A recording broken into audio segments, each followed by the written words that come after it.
निवडिले आहे मी तुला. शालोम. जिवंत गोड येशूच्या नावात आपल्या सर्वांचे मार्गाकरिता प्रकाश कार्यक्रमात सहर्ष स्वागत करीत आहोत. या नंबरवर प्रार्थना करण्यास उपलब्ध आहोत. धन्यवाद.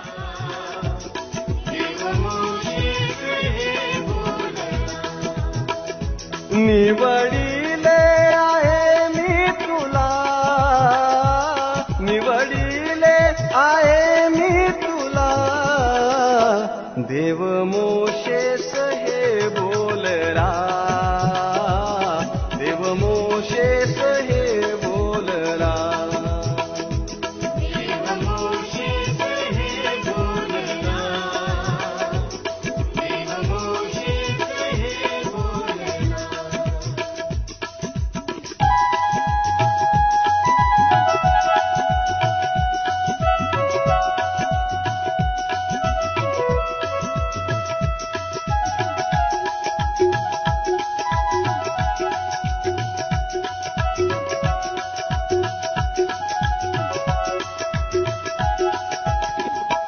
अग्निरूपाने दिले दर्शन, नमऊनी माथा करीतो नमन.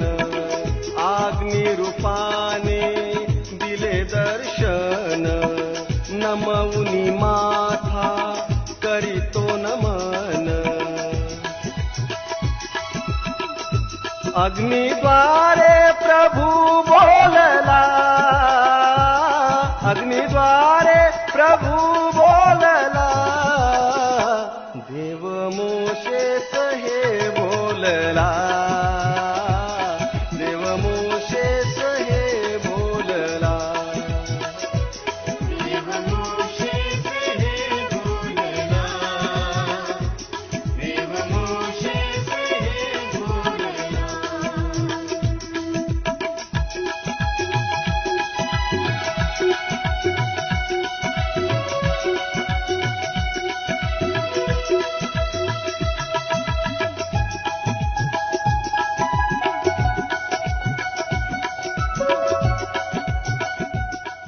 आजच्या म्हणण्यासाठी देवाचे वचन मत्तई शुभवर्तमान याचा 6वा अध्याय वचने 5 ते 8. मत्तई शुभवर्तमान याचा 6वा अध्याय वचने 5 ते 8. तसेच तुम्ही प्रार्थना करता तेव्हा ढोंग्यांसारखे होऊ नका, कारण मनुष्यांनी आपणास पाहावे म्हणून सभास्थानात व चव्हाट्यावर उभे राहून प्रार्थना करणे त्यास आवडते.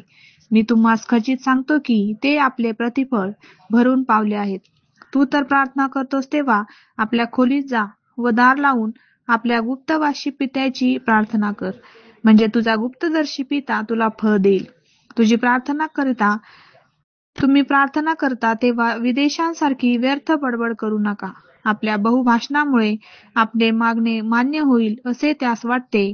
तुम्ही त्यांच्यासारखे होऊ नका, कारण तुम्हा जे काही अवश्य आहे ते तुम्ही मागण्यापूर्वी तुमच्या पित्याला कळते. देव बापू असलेले वचन आपणा सर्वांसाठी आशीर्वादित करो. प्रिय प्रभू येशू ख्रिस्ताच्या नावामध्ये आपण सर्वांना सलाम. या सकाळच्या समयी मत्तई शुभवर्तमान 6वा अध्याय 5 ते 8 वचन आपण वाचण्यात आलेले आहे. आणि या ठिकाणी मुख्य गोष्ट म्हणजे प्रार्थना आहे. आमच्या प्रार्थनेचं महत्व किती देवासमोर आहे हे आम्ही जाणून असायला पाहिजे. आमच्या प्रार्थनेने काय घडू शकते आणि आमच्या प्रार्थनेमध्ये काय सामर्थ्य आहे हे महत्वाचं आहे जाणून घेणे. आमच्या प्रार्थना अनेक वेळा ढोंग्यासारख्या असतात. आमच्या प्रार्थनेमध्ये बळ नसतंय. आमची प्रार्थना ती देवाला आम्ही सादर करण्याऐवजी मनुष्यासमोर आम्ही सादर करत असतो.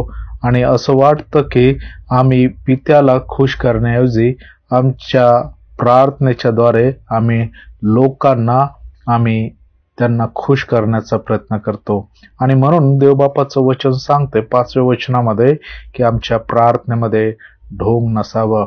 या ढोंगीपणामुळं परमेश्वराला राग येतो, त्याला आवडत नाही. आमच्या प्रार्थनेचं उत्तर त्याला मान्य नाही. आणि म्हणून परमेश्वराचं वचन सांगतंय की आमची प्रार्थना ही ढोंग्यासारखी नसावी, जे चव्हाट्यावर उभे राहून किंवा इतर ठिकाणी जिथं लोक त्यांची वाहवाकी करील अशा ठिकाणी राहून ते प्रार्थना करतील. परंतु देवाचं वचन सांगते की आमची प्रार्थना कशी असावी. दुसरी गोष्ट या ठिकाणी म्हणतोय की तुमच्या प्रार्थनेमध्ये जास्ती बोलणे ते पण धोक्याचे आहे. आमच्या प्रार्थनेमध्ये आम्ही अनेक वेळा पित्यासोबत बोलत असताना, प्रार्थना विनंती सादर करत असताना वाटेल त्या गोष्टी आम्ही बोलून जातो. आम्ही आपल्या मनामध्ये विचार करत मुखातून ते गोष्टी बोलणं सुरू ठेवतो, जे देवाला आवडत पण नाही. आणि म्हणून प्रभूचं वचन सांगते 7व्या वचनामध्ये की तुमची प्रार्थना जेव्हा तुम्ही करता तेव्हा बडबड करू नका. तुमच्या प्रार्थनेमध्ये बडबडपणा या जास्ती बोलणेपणा नसावं. कारण की 2 गोष्टी ह्या ज्या आहे परमेश्वरासमोर आम्ही बोलत आहोत, या गोष्टीचं भान ठेवावं. आम्ही एका अधिकाऱ्यासमोर बोलत असताना इकडच्या तिकडच्या गोष्टी बोलत नाही, तर मोजकं आणि नीट उत्तर मिळेल आणि नीट आम्ही प्रश्न त्याच्यासमोर सादर करू असंच भान ठेवून आम्ही बोलत असतो.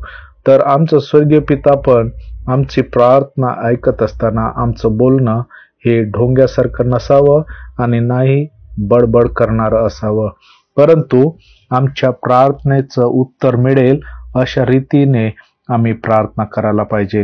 प्रभूचं वचन सांगते की आम्ही दार लावून बंद खोलीत जाऊन पित्यासमोर, जो गुप्तवासी पित्या आहे त्याच्या समोर आमच्या विनंत्या सादर करायला पाहिजे. आणि ज्यावेळेस सादर करत असताना परमेश्वराचं वचन म्हणते की तो सर्व गरजा आमच्या जाणून आहे, आम्हाला काय हवं आहे तो जाणतोय.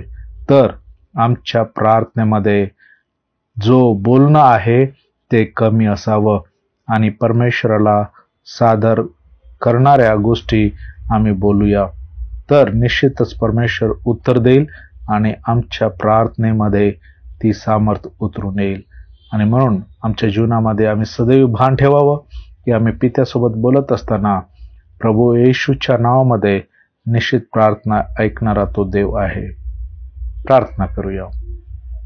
पराक्रमी परमेश्वर पिता, आज तू आमच्यासोबत बोललास.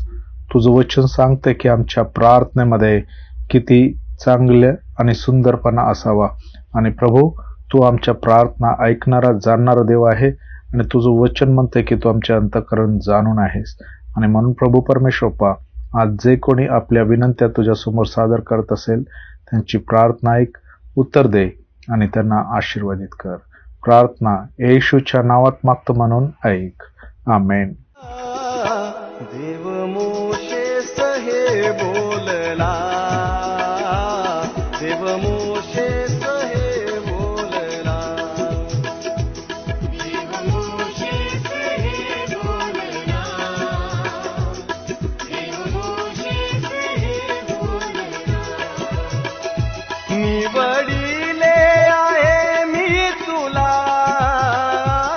निवडिले आहे मी तुला, देव मोशेस हे बोलला, देव मोशेस हे बोलला, देव मोशेस हे बोलला,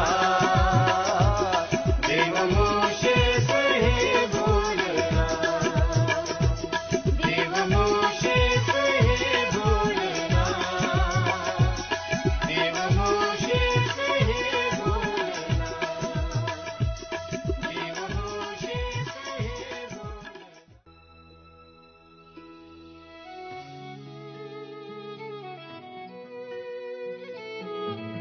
की आता आपण आपल्या प्रार्थना विनंत्या कोणत्याही वेळेस विश्ववाणी प्रार्थना केंद्राला टोल फ्री नंबरद्वारे कळवू शकता.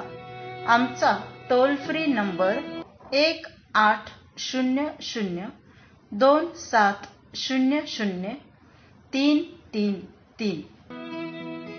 आम्ही आपणासाठी या नंबरवर प्रार्थना करण्यास उपलब्ध आहोत. धन्यवाद.